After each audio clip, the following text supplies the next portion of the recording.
Est-ce que vous vous êtes déjà demandé pourquoi est-ce que vous avez choisi d'utiliser des applications de rencontres pour commencer à interagir avec des femmes?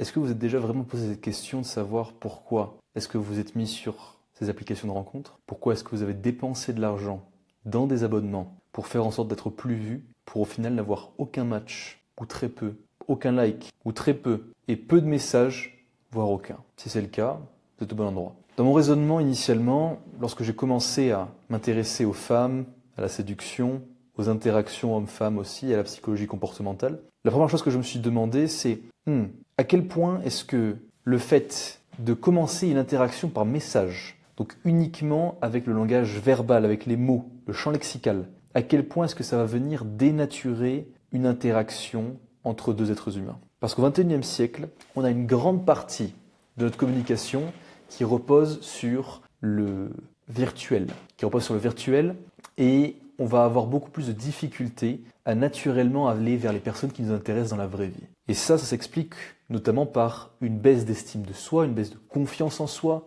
des côtés des hommes comme du côté des femmes, qui va faire qu'il y a beaucoup moins de rencontres en physique, si ce n'est dans des lieux qui facilitent cela ou qui sont littéralement faits pour cela, comme les bars, les boîtes de nuit. Mais autrement, vous ne verrez que très rarement des personnes discutent en pleine rue qui ne se connaissaient pas au préalable, donc un homme qui va aller aborder une femme principalement, parce que ce n'est plus à la mode, ou qu'on n'a plus le courage que d'agir comme ça. Et c'est bien triste. C'est bien triste parce qu'il y a tellement de possibilités en faisant ça, en agissant ainsi, et qu'on ne s'autorise pas à faire. Donc aujourd'hui, j'aimerais parler explicitement des avantages et inconvénients des applications de rencontres et des avantages et inconvénients des abordages en personne. J'ai déjà parlé donc dans une précédente vidéo des 4 lieux préférés que j'avais justement pour aborder, que je vous mettrai en description, que vous pourrez aller consulter. Dans chacun de ces lieux, il y a 3 points clés qui vont être vraiment intéressants pour nous. D'abord, on aura une interaction qui sera immédiate avec la personne, on peut directement aller vers elle, discuter avec elle,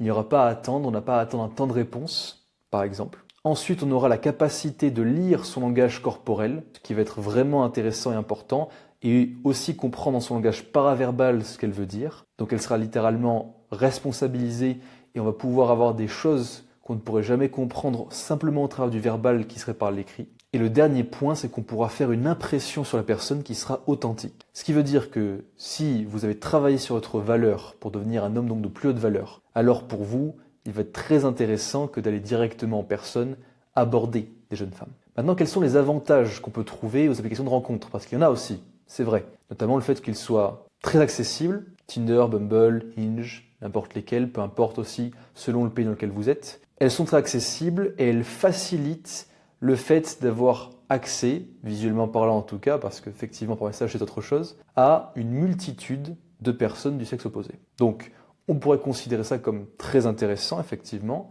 parce qu'on peut avoir visuellement accès à beaucoup de femmes, même si en réalité, il faut que vous le sachiez, il y a 75% d'hommes qui sont les utilisateurs de Tinder, notamment entre autres l'étude, et 25% de femmes. Ce qui veut dire qu'il y a généralement, pour une femme, 3 hommes. Rendez-vous compte. Si en plus de ça, on ajoute à ce fait qu'il y a seulement une minorité d'hommes, qui sont les hommes les plus attrayants, qui savent le plus se mettre en valeur, qui vont avoir accès à la majorité des femmes sur ces applications de rencontres, alors on se rend compte qu'effectivement, il y a un choix à faire. Maintenant, si on se concentre sur la particularité des premières impressions qu'on peut trouver d'un côté en personne, de l'autre en ligne. Si on regarde déjà en personne, on va pouvoir directement aller vers la personne d'un pas droit, se tenir droit, être fier, se sentir à l'aise, inspirer profondément et communiquer de la meilleure manière possible. Donc là, on va déjà pouvoir donner une très bonne première impression, si tant est bien sûr que l'on connaît les aspects à travailler, savoir comment agir pour pouvoir faire cette bonne impression. Mais si on contacte ou si on considère du coup le contact qu'on va établir avec la demoiselle sur une application de rencontre en revanche, qu'est-ce qui va être biaisé? Toute la perception de la demoiselle par rapport à nous, parce qu'elle va avant tout se référer à notre profil. Ça veut dire que pour comprendre qui nous sommes et pour pouvoir juger de qui nous sommes, qu'est-ce qu'elle va faire pour trier justement parmi la centaine, voire le millier d'hommes qu'elle a eu en match, parce que c'est comme ça, elle va faire en sorte de consulter le profil et se baser exclusivement sur vos photographies et sur l'énergie que vous dégagez pour faire en sorte de vous juger. Donc est-ce que vous voulez réellement être jugé simplement à des photos? Deuxièmement, est-ce que vous voulez réellement corrompre l'authenticité, la spontanéité de votre première interaction avec ces demoiselles, simplement dans une interaction donc par message, sachant que vous faites partie littéralement d'une masse d'hommes qui va venir solliciter son attention. Le choix est vite fait. En plus de ça, quand on sait que bien sûr, comme je l'ai dit, il y a uniquement le langage verbal qui est utilisé par message, là où lorsqu'on est directement en personne, on va utiliser le verbal, le paraverbal, le non-verbal, nous-mêmes, mais aussi pouvoir le comprendre chez l'autre personne. Donc, on a une bien meilleure capacité à communiquer et à transmettre des émotions. Et ça, c'est sans même considérer le fait qu'on puisse tomber sur les applications de rencontres, sur ce qu'on appelle des catfish, des personnes qui sont passées pour d'autres personnes. Ça m'est arrivé par le passé, plusieurs fois, de tomber sur des profils de femmes qui avaient l'air en tout et pour tout mignonnes, douces. C'était à l'époque où j'utilisais relativement l'application de rencontres. Et au final, en me retrouvant au rendez-vous avec elles, me rendre compte qu'en fait, c'était des photos d'il y a plusieurs années, parfois, quelquefois plusieurs mois, d'autres fois plusieurs années, et où les personnes, alors c'est triste à dire, mais avaient pris 15, 20 kilos, donc n'étaient plus du tout comme sur les photos. Et ce qui est triste, c'est pas spécialement que la personne ait pris du poids, mais c'est qu'elle se sente obligée de mettre sur son compte Tinder ou Bumble, peu importe, des photos d'elle d'il y a de ça plusieurs années pour attirer l'attention et obtenir des rendez-vous. C'est complètement fou. Vous voyez, c'est littéralement de la falsification. Et c'est un degré d'authenticité qui est extrêmement bas comparé à ce qu'on va avoir, bien sûr, en personne. Parce qu'effectivement, en personne, on ne risque pas de se tromper sur l'apparence de la personne. On va être proche d'elle, on va pouvoir la voir, sauf si, bien sûr, vous êtes malvoyant. Là, effectivement, pourquoi pas. Autrement, vous allez pouvoir directement constater si la personne vous plaît ou pas. Maintenant, pourquoi privilégier l'abordage en personne selon moi ? D'expérience avec les rendez-vous que j'ai pu planifier avec des personnes justement d'application de rencontre, on avait une interaction, un contact qui généralement était relativement morne, monotone au début, et au sein du rendez-vous, qui pouvait aller mieux, mais généralement, je me trouvais face à des personnes qui étaient relativement inintéressantes. On pourrait se dire effectivement que c'est lié peut-être au type de femmes avec lesquelles je matchais, mais en réalité, il faut se rendre compte d'une chose, c'est que la majorité des personnes qui se rendent sur les applications de rencontres sont des personnes qui ont une estime d'elles-mêmes faible. Faible car corrompue par les réseaux sociaux, mais aussi par l'attirance qu'elles vont pouvoir chercher à obtenir, ou plutôt l'attention qu'elles vont pouvoir chercher à obtenir au travers des contacts, là pour le coup avec des femmes, donc avec d'autres hommes. Ce qui implique quelque chose d'assez malsain quand même, assez triste aussi, qu'on n'aura généralement pas avec des femmes qu'on va rencontrer en personne. Parce que selon le type de femmes qu'on va rencontrer, mais ça on va pouvoir le sentir généralement, et surtout selon les lieux dans lesquels on va les rencontrer, on va pouvoir avoir en face de nous des personnes plus qualitatives et qu'on pourrait même considérer qui se respectent plus. C'est ce que l'on va rechercher en tout cas pour pouvoir interagir avec quelqu'un et essayer de créer quelque chose qui a du sens. Maintenant, si on considère aussi l'impact psychologique que peut avoir le fait de se faire rejeter en physique, donc en personne, versus en ligne.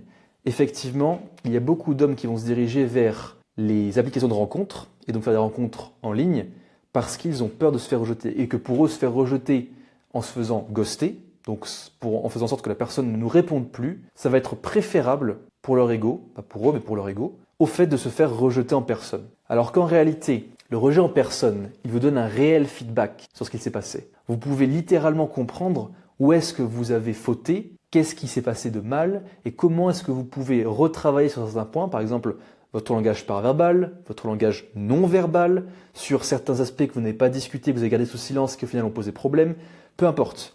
Si vous faites en sorte de vous introspecter après avoir communiqué avec la demoiselle en personne, vous aurez beaucoup plus de feedback et beaucoup plus de compréhension de ce sur quoi vous devez travailler. Alors que par message, généralement, qu'est-ce qui va se passer ? Si vous avez un like, un match, vous allez envoyer un premier message, forcément. Ça va être que extrêmement rarement que la demoiselle va envoyer le premier message, sauf sur Bumble où c'est un petit peu particulier, mais généralement, ce sera un « hey » basique. Et à partir de ce moment-là, ça va être essayer de garder son attention parmi la myriade d'hommes qui lui parlent. Et là, effectivement, pour beaucoup, ça sera peine perdue. Donc, très compliqué d'avoir du feedback par rapport à son attitude, son comportement. Là où si on va sur le terrain et qu'on va aborder en personne, on aura impérativement du feedback. De plus, je ne saurais que trop vous recommander de développer vos compétences sociales. Pourquoi ? Parce que c'est une des compétences les plus importantes au monde. D'accord ? On ne peut pas uniquement dépendre des écrans et de la communication textuelle pour faire en sorte d'avancer dans la vie. Ça ne marche pas comme ça. On est obligé de communiquer de manière orale avec la majorité des personnes au quotidien ou quand on veut avancer, évoluer dans une entreprise, dans le business, en perso aussi, dans le sens avec des amis, avec notre famille, on va être obligé de communiquer à l'oral. Donc, qu'est-ce que vous pensez qu'il va se passer si vous faites en sorte, plutôt que de régulièrement vous confronter à des situations où vous devez impérativement utiliser vos compétences sociales, et donc compétences de communication orale, art oratoire par exemple, qu'est-ce qui va se passer si vous arrêtez de le faire, ou vous en faites beaucoup moins, et qu'à l'inverse, vous privilégiez justement des réseaux sociaux, ou bien des applications de rencontres. Vos compétences vont diminuer, vous allez vous sentir de moins en moins bien, ça va être une boucle de feedback négative, un cercle vicieux dans lequel vous vous enfermez, pour au final rester bloqué, se sentir déprimé, être extrêmement triste, et n'avoir rien qui va dans notre vie. C'est dramatique, mais c'est le cas. C'est pour ça que je ne saurais que trop vous recommander, encore une fois, que de travailler sur vos compétences sociales, la capacité à aller aborder, à passer outre votre peur de l'abordage. Encore une fois, elle va être toujours conditionnée par votre ego avec une bonne excuse. Il y aura toujours une bonne excuse pour ne pas l'aborder. Et il n'y a aucune excuse valable, sauf si vous êtes inconscient. Inconscient dans le sens tomber dans les pommes. Là, dans ce cas, c'est valable. Si vous n'êtes pas conscient, vous ne pouvez pas l'aborder. Autrement, vous pouvez toujours aller aborder. Il n'y a pas de mauvais moment. Il y a seulement un moment qui passe et c'est le seul moment que vous avez pour l'aborder. Ça, premièrement. Deuxièmement, je vous l'ai déjà dit et j'ai fait une vidéo à ce sujet par rapport aux indicateurs d'intérêt. Allez la consulter si vous le souhaitez. Mais faites attention bel et bien aux indicateurs que vous donne la demoiselle, comme quoi elle est intéressée ou désintéressée. C'est possible aussi, il faut savoir prendre conscience de ces choses-là et pas bien sûr la forcer, la prendre en otage verbalement, à éviter quand même. Donc, faire les choses dans le respect bien sûr, mais en n'hésitant pas à être joueur, forcément. Il s'agira quoi qu'il en soit d'être authentique, c'est-à-dire de ne pas prétendre être quelqu'un qu'on n'est pas, forcément, même s'il y a un niveau de confiance à avoir qui initialement ne sera pas le vôtre, que vous allez devoir malgré tout prétendre avoir. Ça sera vraiment un des seuls aspects où il va falloir vous conditionner, quoi qu'il en soit, parce que les femmes sont relativement biaisées par rapport à la confiance exhibée par les hommes qui viennent les aborder. Donc, ça dépend aussi du style de femme que vous allez aborder, bien sûr, mais quand on parle de femmes qui ont une valeur qu'elles considèrent être supérieure à la vôtre, physiquement, en apparence en tout cas, premièrement, dans ce cas-là, il va falloir tout miser là-dessus, sur le charisme et sur le game. Et le dernier point, il s'agira d'accepter le fait de se faire rejeter, accepter que ça va arriver dans votre cycle d'apprentissage, de recevoir justement des signaux négatifs ou du rejet, même littéralement parfois de vous voir ignoré par la demoiselle. Il faut l'accepter. Il faut comprendre que ça arrive, mais en travaillant là-dessus, en pratiquant régulièrement, vous ne pouvez que avoir des résultats positifs et vous ne pourrez que vous en sentir mieux. Parce que vous aurez un avantage sur la majorité des hommes qui vont, eux, se contenter des applications de rencontres sans résultat et derrière s'en plaindre, se sentir triste, apeuré et ne voir aucun résultat concret, aucune évolution concrète dans leur vie. Vous, au moins, vous serez en train d'agir et d'avancer pour obtenir ce que réellement vous désirez. Alors, soyez fiers de votre comportement si vous agissez. Parce que si vous prenez le temps de faire ces choses-là, alors sachez que votre futur vous en remerciera.